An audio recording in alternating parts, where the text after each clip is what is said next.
Hey folks, if you're looking for an in-depth review, you're in the right place, and today's topic is something I'm banging out from my backlog, namely Finish Line Games' point-and-click puzzler, Maze, which I've been meaning to get around to for years due to its weird premise. But was it ultimately a kernel of concentrated fun, or did this experience leave me a burnt-out husk?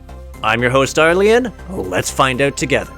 Waking up from a daze, you're greeted by a horrific sight. Corn, everywhere as far as the eye can see.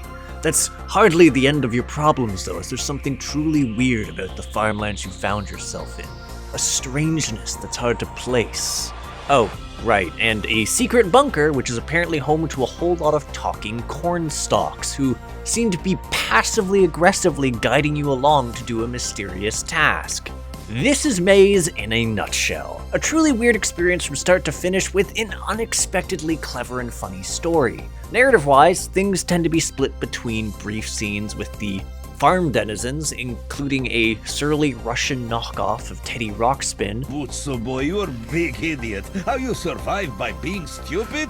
Passive bits of banter you can listen to. Yes, but only after lunchtime. Is it wearing a lot of bells? Some, but not many. Is it in a glass house? Naturally. I have it. It does make a sound, but since it's a tree, it's too stupid to notice. Correct! Well done. And a lot of world building from the various collectible lore items you can encounter. Some of these are really interesting, providing context about the facility and how it was mismanaged, or details about its personnel. Other elements are, well, it's a game having a good long laugh at you. Or well, with you. But at the character's expense because you are, without a doubt, playing as the dumbest protagonist I've ever had the express pleasure of playing as in a game. Some of the dialogue that crops up as you clear an objective, or the flavor text on the latest pet rock you've acquired, or even the hints that toggle up when you observe a usable item, all come together to paint just a perfect portrait of how blisteringly stupid you are. There's also just something marvelous about the world itself, the weirdness of encountering a welcome desk in the middle of a cornfield, of stumbling across boatloads of passive-aggressive conversations carried out across an assortment of sticky notes. It's just so unfathomably funny in practice, especially once you get the context for it, and also surprisingly clever. There's some great bits of foreshadowing in the game if you're paying attention, and just an overall solid attention to detail that allowed this game to have its cake and eat it, so far as being silly but also providing a satisfactory story.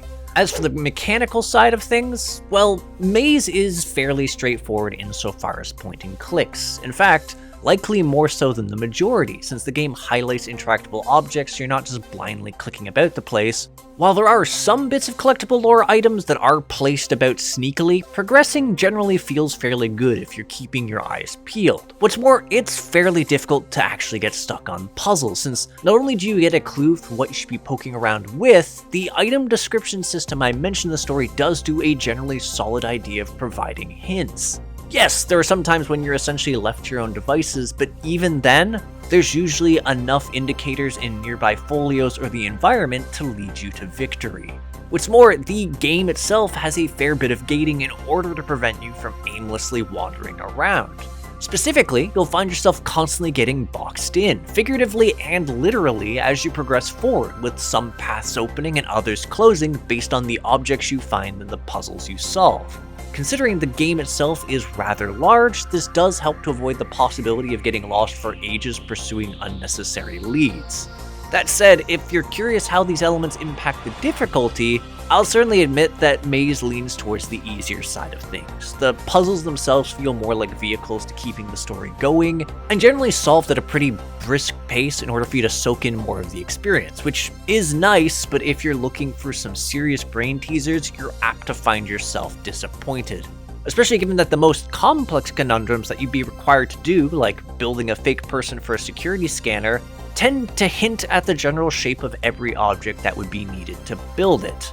Still, I do have to give the game credit on a rather particular element here. While it wasn't overly hard, I was fairly hard-pressed to break it in any meaningful manner. Even when I did wind up getting wedged behind some objects by climbing and falling off a hill of garbage, A problem, because you can't jump, I didn't actually lose much in the way of progress because the game is incredibly forgiving with its autosaves.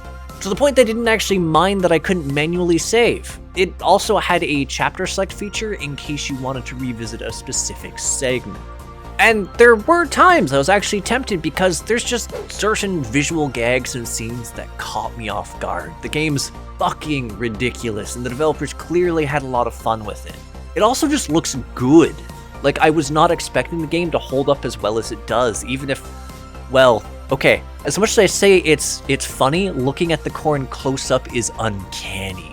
Audio-wise, I found it to be a bit more of a mixed bag. On the whole, I like the voice acting in Maze. What stuck with me was the fact that while there are distinct tracks to be found, there's definitely certain ambient tracks which, while fitting, you'll wind up hearing a lot of. Though, the ending theme is certainly something. But yeah, that's things in a nutshell. If there's anything left to say, it's that should be abundantly clear that I find this game amazing.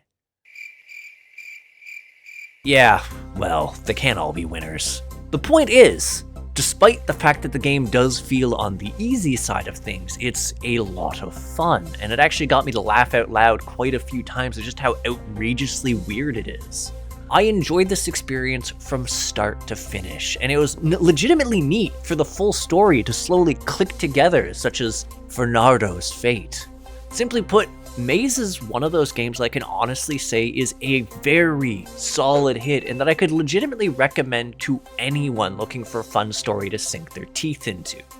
Anywho, thanks for tuning in. If you agree, disagree, or just have something to say to me, feel free to comment. And if you enjoy my efforts to create new indie reviews, interviews, and gaming content, hit the subscribe button and the bell. For the Discord savvy folks, there is a link to my community, the Crit Hit Cauldron, in the video description, and to my Patreon so you can support me and the other members of Crit Hit. Also to my Twitch if you want to see me get dunked on in indie games live. That said, I'll catch you on the next episode of Crit Hit. Take care until then, folks.